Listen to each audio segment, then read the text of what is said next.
Hello all, welcome back to my channel. Here is a non-spoiler movie review of the film Gum Gum Ganesha. First thing first, movies తర్వాత నా experience చెప్పాలంటే movie అయితే చాలా మనకు ఓకేగానే ఉంది. And ఈ మూవీలో చాలా మైనస్ పాయింట్స్ ఉన్నాయి, అలాగే ప్లస్ పాయింట్ ఉంది. ప్రతి ఒక్క దాని గురించి తెలుసుకుందాం. దానికన్నా ముందు మన వీడియో చాలా మంది చూసినారు కానీ లైక్ మాత్రం చేసుకోవడం లేదు. So please like, share and subscribe to my channel. Let's dive into the movie. Gam Gam Ganesha ఈ మూవీ నుంచి మాట్లాడాలంటే నాకైతే పర్సనల్గా 10 years బ్యాక్ రిలీజ్ అయిన స్వామివారి మూవీనే గుర్తొచ్చింది. ఎందుకంటే ఆ ప్లాట్ లైన్ ఒకటే కాదు, మెయిన్గా చాలా సీన్స్ అండ్ చాలా అంటే ట్విస్ట్ అండ్ టర్న్స్ కూడా ఆ మూవీ నుంచే తీసుకున్నట్టు అనిపిస్తుంది. Just characters change and actors change, కానీ మిగతా మూవీ అంతా కూడా అట్లే ఉంటుంది, సేమ్ టు సేమ్. అండ్ ఈ మూవీలో ఏదైనా డిఫరెంట్ పార్ట్ ఏదైనా ఉంది అంటే సెకండ్ హాఫ్లో టర్నింగ్ పాయింట్స్ కూడా జస్ట్ స్టోరీ ఒక్క టర్న్ అవుతుంది, కానీ ఇందులో అట్లా ఉండదు. అంటే ఒక ట్విస్ట్ అయినా ఒక టర్న్ అయినా వచ్చిన తర్వాత సెకండ్ హాఫ్లో మళ్ళీ కొత్త క్యారెక్టర్ రెడీ అవుతుంది.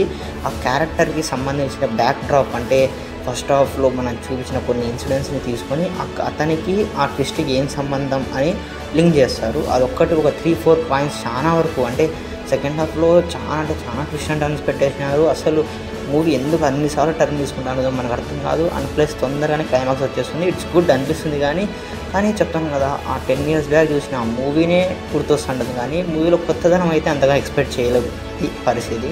అండ్ మూవీలో చాలా కామెడీ పోర్షన్స్ ఉన్నాయి. ఫస్ట్ హాఫ్ ఈజ్ గుడ్ అని చెప్తున్నాను కదా, ఫస్ట్ హాఫ్ అయితే చాలా బాగా క్రియేట్ చేసుకున్నారు. అండ్ మెయిన్గా నేనైతే ప్లాట్ టైం కూడా చెప్పడం లేదు, ఎందుకంటే హీరో అండ్ తన ఫ్రెండ్ ఇద్దరు దొంగలే.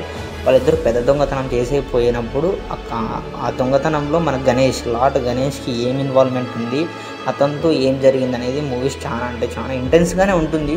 కానీ మనం ముందుగానే ఇలాంటి మూవీస్ చూసేసినాం కాబట్టి మళ్ళీ అలాంటి మూవీస్ని రిపీట్ చేయడం అండ్ డైరెక్టర్ కూడా అవే రాయడం, ఆ డైరెక్టర్ని నమ్ముకొని మళ్ళీ మన హీరోయిన్స్ అందరూ మళ్ళీ ఆ మూవీ పైనే ఎక్స్పెక్టెన్స్ పెంచుకోవడం అనేది ఇట్స్ ఎ ఫూలిష్ ఐడియా నా థాట్లో. అండ్ సాంగ్స్ గురించి అయితే నన్ను అడగద్దండి. అండ్ కామెడీ పరంగా అయితే ఇట్స్ ఓకే, 1 time వాచ్ అయ్యే ఈ మూవీ కూడా. అండ్ ఈ మూవీకి నేను ఇచ్చే రేటింగ్ అయితే 3 ఇస్తాను ఫ్రెండ్స్ 5కి. అండ్ ఇది ఫ్రెండ్స్ పరిస్థితి. మళ్ళీ కొత్త రివ్యూతో మళ్ళీ మీ ముందుకు వస్తాం. అంతవరకు బై ఫ్రెండ్స్.